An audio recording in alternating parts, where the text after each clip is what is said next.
everyone.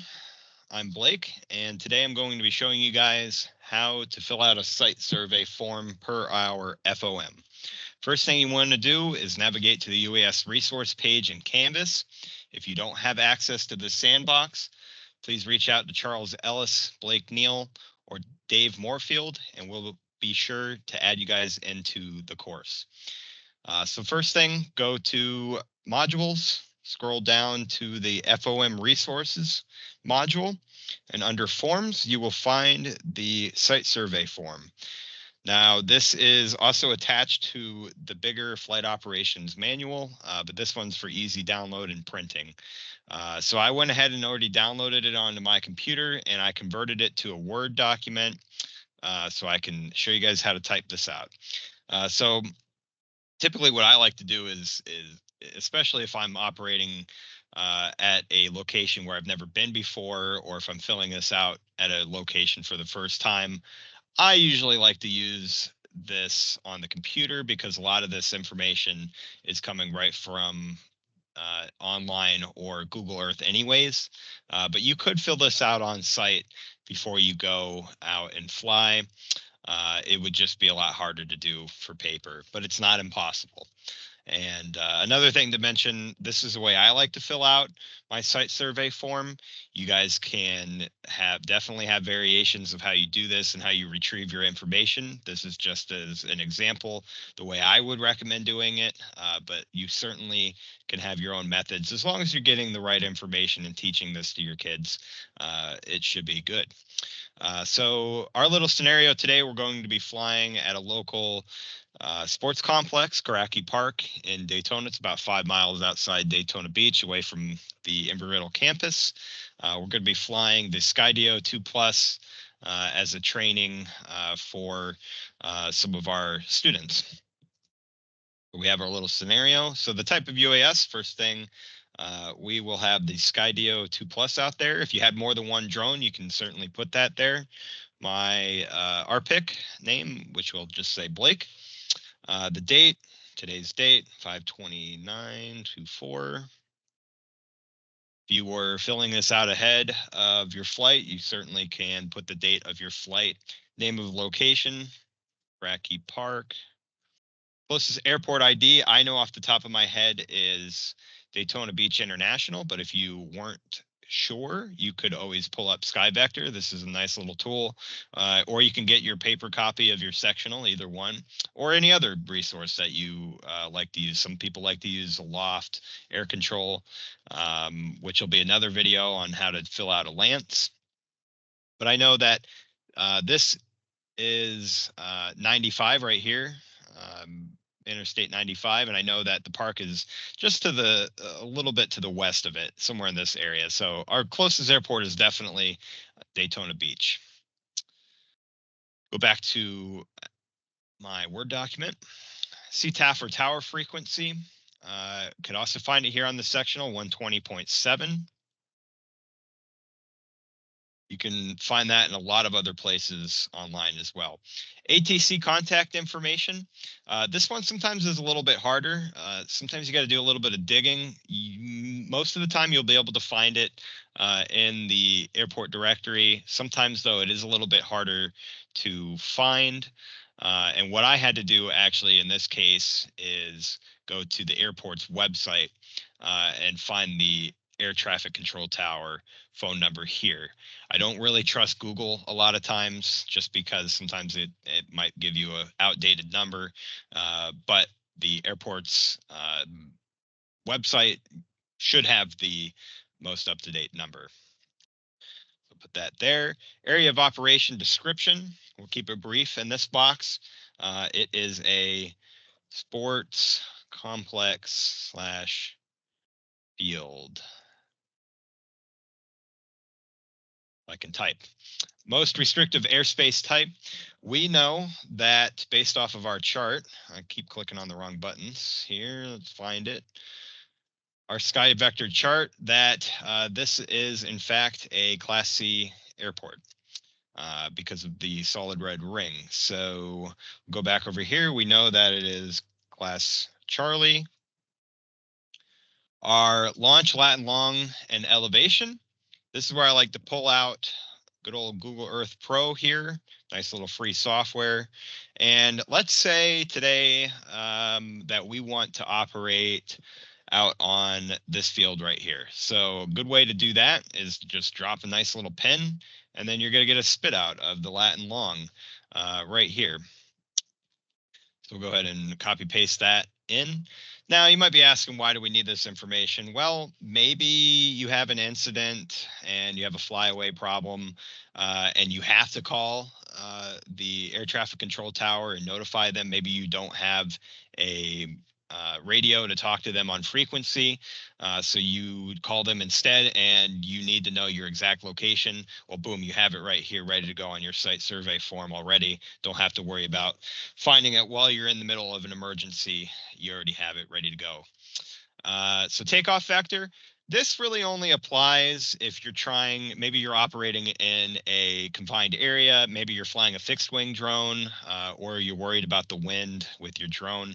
A lot of times I like to take off with my drone oriented into the wind. And of course, if you're flying a fixed wing drone, you want to take off into the wind anyways. So the takeoff vector, we'll just keep it simple for today. We want to take off towards the beach, which in our area generally is to the east. So we'll keep it 090. Our highest obstacles and hazards. I'm going to show you guys a neat little trick how to find this here in a minute.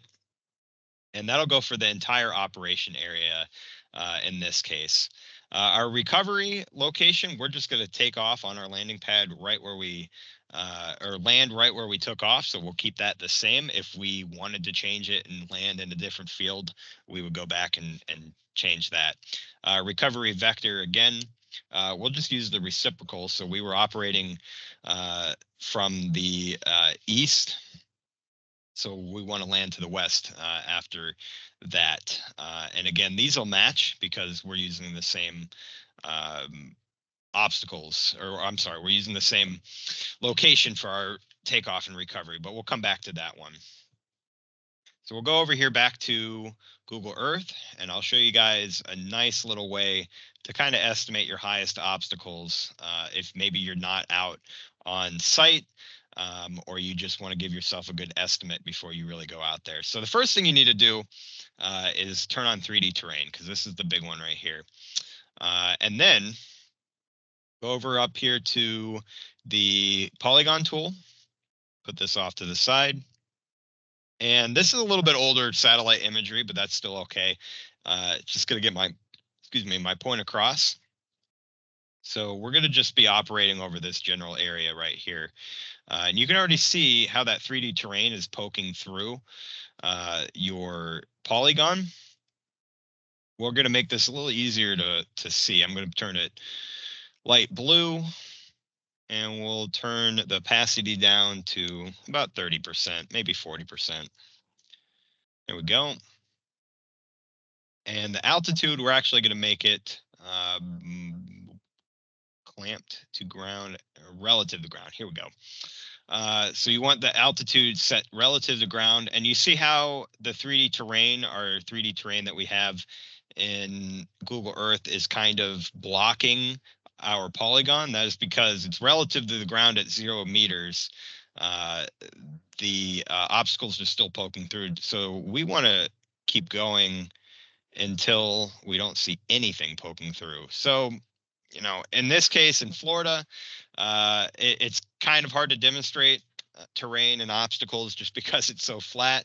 But let's say we had a big mound or something in the middle of this field that was, I don't know, 20 meters high. We would have to keep going up and up until that wasn't poking through anymore.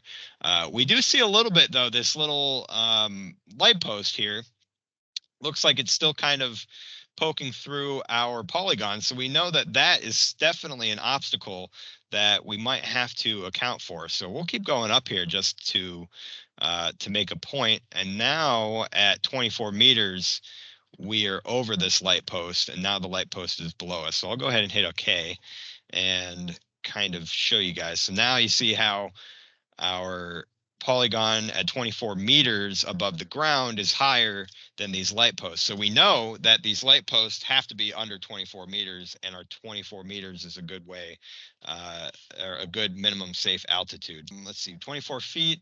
So that was 78 feet, or 24 meters to 78 feet in this case.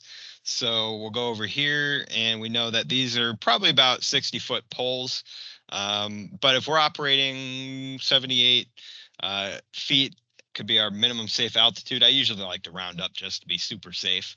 So we'll say that 80 feet is our highest altitude, or our highest obstacle altitude for our operation area. And that's a good nifty little way to find what your minimum safe altitudes might be if you're not on site. Now, you may get out on site and maybe your satellite didn't match up perfectly with what you're actually seeing out on site. Maybe the trees grew, maybe they put up a new building or something. At that point, you can update it from there once you're on site so that you don't hit anything. Privacy concerns, this is where you can get a little creative, and this is good to have your kids, your students think about some of these things. Privacy concerns, well, we go back over to our satellite. It looks like we're kind of operating close to two neighborhoods here. So there might be some curious homeowners that come out, or maybe they don't want us flying over their property. It's always good to make sure that we're not flying over people's houses without their permission. So privacy concerns. Operations adjacent to two suburbs. Make sure to not fly over people's property. So good. So we want to make sure that we're just not flying over anybody's property, taking pictures without their consent. We'll make note of that. Overflight concerns, again, we are operating, if we turn 3D terrain back off and get a little bit newer of imagery here, we know that we're at a public park. So we want to make sure that if there's anybody around outside that we're not flying over people, because again, Part 107 says we can't fly over people unless they're part of the operation. So public park, do not fly over people.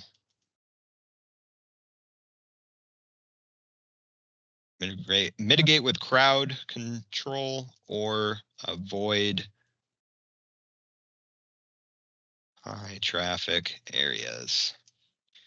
So you can get as complex or as simple as you want with this. If your students are filling this out, have them, dig a little deeper than what I'm doing here. I'm just being quick about it for simplicity's sake. Planned mission altitude.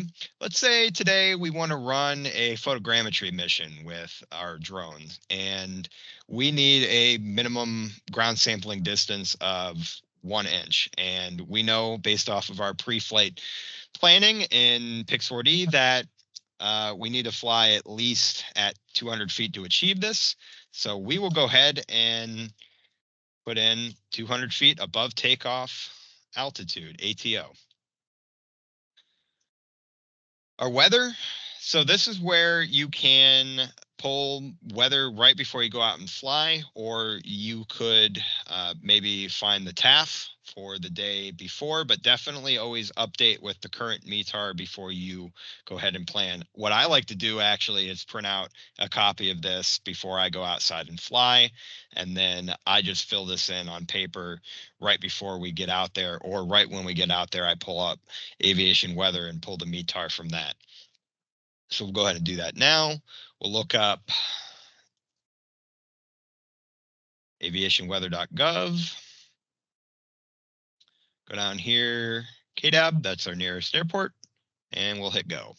And then boom, we got our latest METAR. Let's come back over here. I like to put my windows side to side for multitasking. And let's see, so time. Can I copy paste? Nope, sure can't. So the 29th at 17:53 Zulu. Our winds were 270 at 8 knot. Visibility looks like, oh, I'm sorry, I'm looking at the wrong one. I was looking at the TAF. That is my mistake. So don't do what I did. I was looking at the wrong code. So the 29th at 1853 Zulu. And our winds are at 030 at 10 knot. And we'll erase this. If we had any gust, we would put gusting at that point. Visibility, 10 statute miles. First cloud layer, few 070. Second layer, looks like we have few at 250. And we don't have anything for the third layer, which is good. Usually we're only concerned about that bottom layer anyways for US operations. Temperature, 33. I also, sometimes I'll like to convert this to Fahrenheit just because, again, my brain works in Fahrenheit, but today we won't do that. So 33, and then our dew point is 17. NOTAMs, if we wanted to really dig down and look at any NOTAMs, easy way to do this is just either one, you can go on aviation weather, or a simple Google search. And then we will go here. And then we can scan our NOTAMs. Really, we don't have to look at anything super complicated unless we're looking for anything that might relate to UAS operations. So a lot of this stuff is in the vicinity of the airport. We don't really need to worry about anything for drones. If maybe they had a active runway down and they changed the traffic pattern or something weird like that is going on, we could add that in there. Or if they had maybe bird sightings in the area, something like that, we could add that. But for today, I'm just going to leave it blank because I'm not super concerned about any of the NOTAMs that I saw there. And again, you can find the NOTAMs in a lot of places. That was just one of the first links I clicked on to be quick in the video. So identified hazards, again, we kind of already identified a lot of them up here.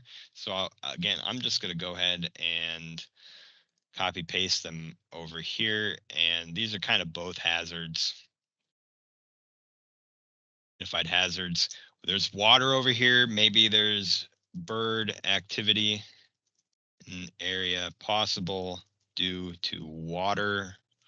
I know just from being out here before that there's a lot of hawks and eagles in the area because there's a lot of woods and forest land. I also know that this is a popular site for AMA flyers. AMA recreational flyers frequent this field. AMA flyers, those are just the hobbyist guys that go out there with a RC airplane. They fly around basically doing what we're doing, but they have a little bit more of a traditional RC aircraft. So we'll make note of that. Mitigation strategy, you can get as complicated as you want with this as well. I'll be simple. Don't fly over people or property. We are not allowed to stay above our minimum safe altitude, which we set to 80 feet. Unless, of course, we were coming in to land or if we were taking off. Avoid other aircraft. And while I say aircraft, we are still in the vicinity of Daytona Beach. There is a lot of general aviation. So I'm just going to put up here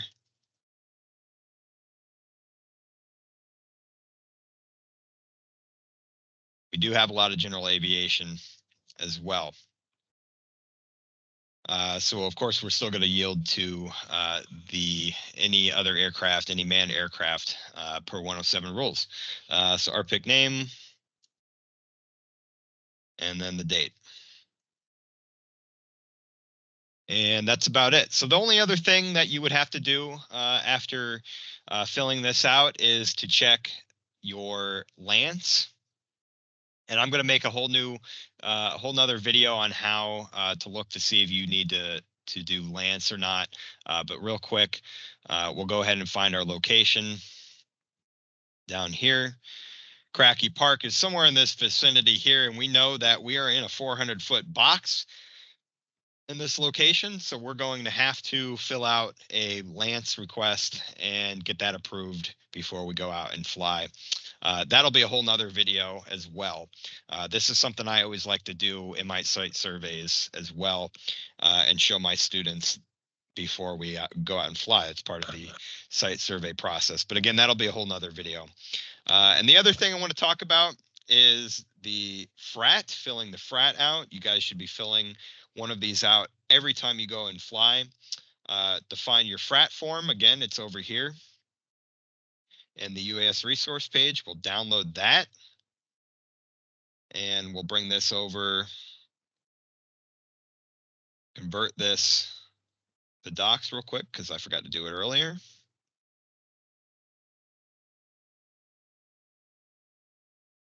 Bring this in.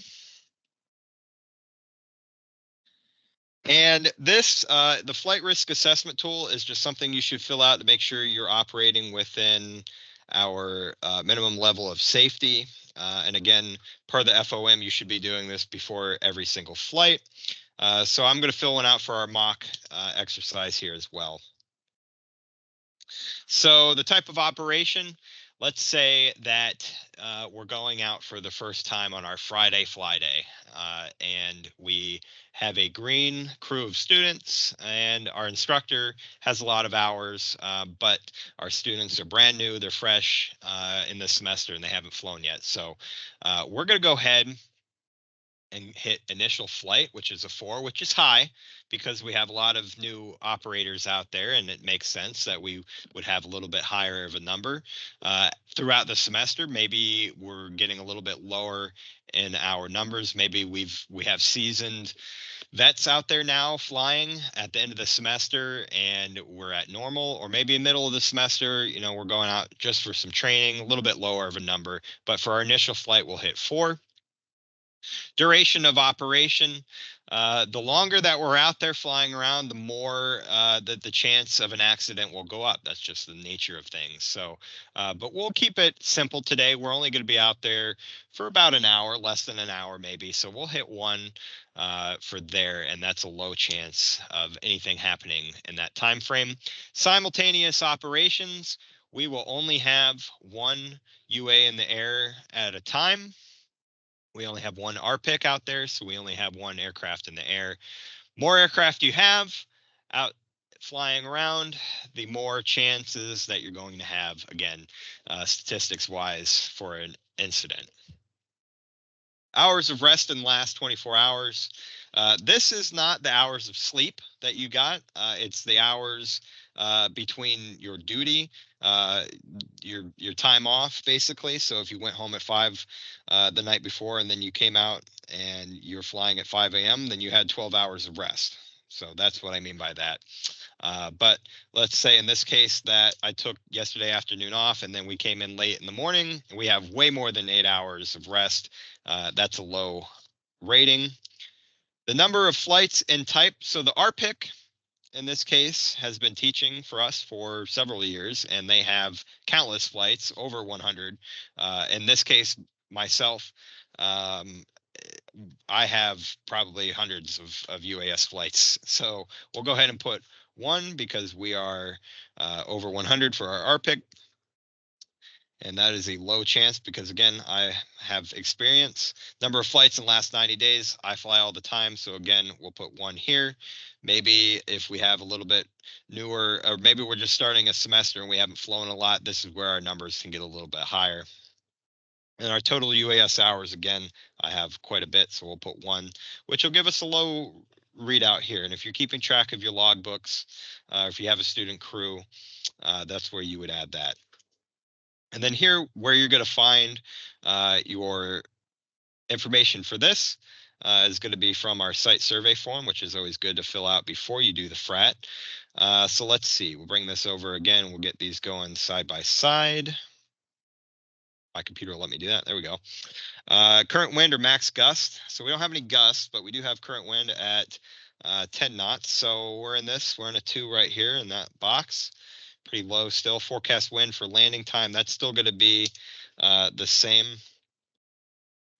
based on our forecast. And then the weather forecast for operation.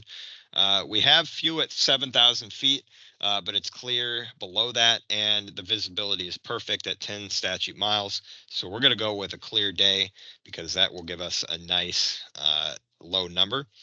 And then the surrounding areas, open field or indoor, no spectators. May not classify this as open field. Yes, we're flying an open field, but there are people around and there are obstacles. Vegetation could be. Mountainous confined. We're in Florida, so no mountainous terrain. We're not indoors. And I would actually go with the urban environment here because we have a lot of concrete around. We have a lot of metal. We have people. We have houses. So we're going to be on the safe side, and we're going to go with 3 just because we have a little bit more complex of an area. If you were flying over your football field, maybe at your school, and you know that nobody's around and you have a nice open area, you can go ahead and put 1, but make sure that you're putting it for what the area represents. So now I'm going to get my calculator out and just add all these up. Let's see, +4, 8. So that gives me a risk score of 18.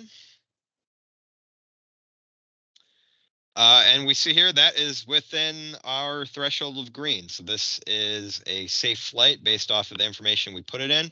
If we get yellow and you had a student crew fill this out, maybe have them check with the instructor first, figure out what's going on, what they doing wrong, did they fill it out properly? If they did fill it out properly, hey, maybe let's look at why it's so high. And it could be something like, oh, our winds are very high today, maybe we shouldn't be flying. If we're in yellow, we should be really asking ourselves, why are we going to fly if we're in the yellow?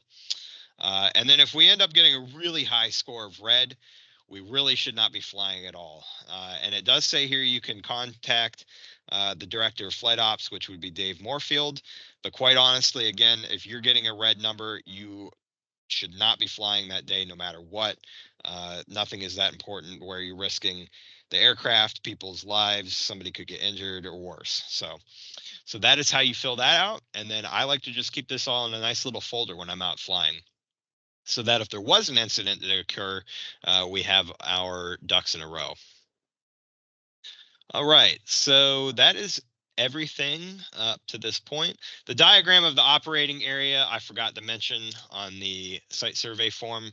I usually just take a screenshot of this right here and paste it into the form. You can draw it if you were outside and you want to just get a nice quick rough drawing before you go and fly, but I just do that, boom. And then so if I print this out, I have a nice little quick reference when I'm outside flying if we need to have a good view overhead. So that's everything. And if you have any questions, be sure to reach out to me, Blake Neal, or Charles Ellis, UAS Program Coordinator, or Dave Moorfield, who is the Flight Ops Director. And I will see you guys in the next video.